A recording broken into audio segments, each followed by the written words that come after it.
France 2 va également tenter l'aventure en lançant à la fin du mois Prodige, une nouvelle émission de télécrochet. Présentée par Marianne James, l'émission révélera de jeunes talents en danse, musique classique et chant lyrique.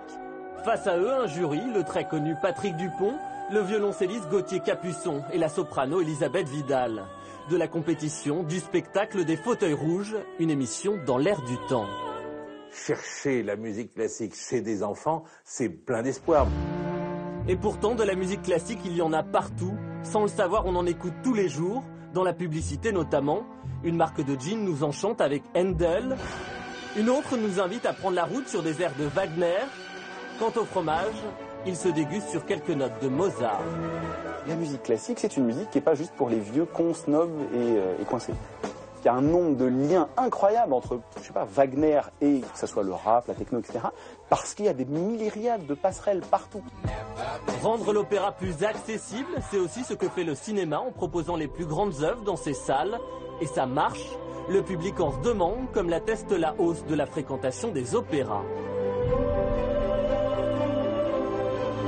Pour beaucoup de gens, l'opéra, ce n'est pas pour eux. Alors qu'aller au cinéma, c'est pour eux. Tout le monde entre au cinéma. Mais donc, tout d'un coup, ils découvrent un genre qui leur procure des émotions, la preuve, puisqu'ils reviennent de plus en plus nombreux chaque année, et ils le découvrent parce qu'on le leur a apporté simplement. On dit, mais, oh là là, moi j'aimerais bien écouter de la musique classique, mais j'y connais rien.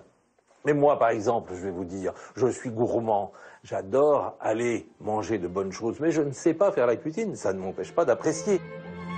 Faire aimer la musique classique, la faire partager au plus grand nombre, mais pourquoi est-ce si important ?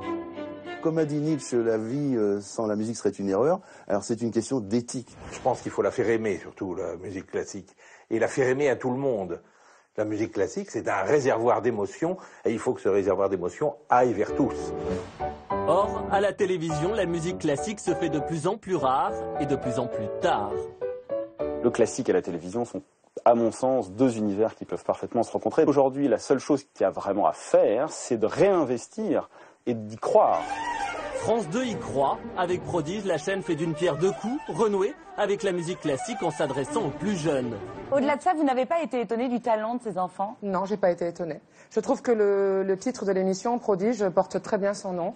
Et comme il ne pouvait pas y avoir quand j'étais jurée, comme vous disiez, sur une autre chaîne, il ne pouvait pas y avoir d'émission sans un Julien Doré ou un Christophe Willem et Miss Dominique. C'est vrai. On ne peut pas faire toutes ces émissions et cette infernale organisation s'il n'y a pas une pépite au milieu. Et là, des pépites, il y en a 13. 13 petits génies, voilà. Mais pas des enfants cornaqués par les parents, torturés pour faire 8 heures de piano. Vraiment des gosses bien ici et bien dans la voix, bien dans le violoncelle. Parce que il y a tous les genres, non seulement de la musique classique, bien sûr. Mais il y a 4 chanteurs classiques, jeunes, très jeunes chanteurs classiques, avant la puberté. Et il y a 4 danseurs classiques, filles et garçons, et 5 instrumentistes. Alors on regarde un extrait justement.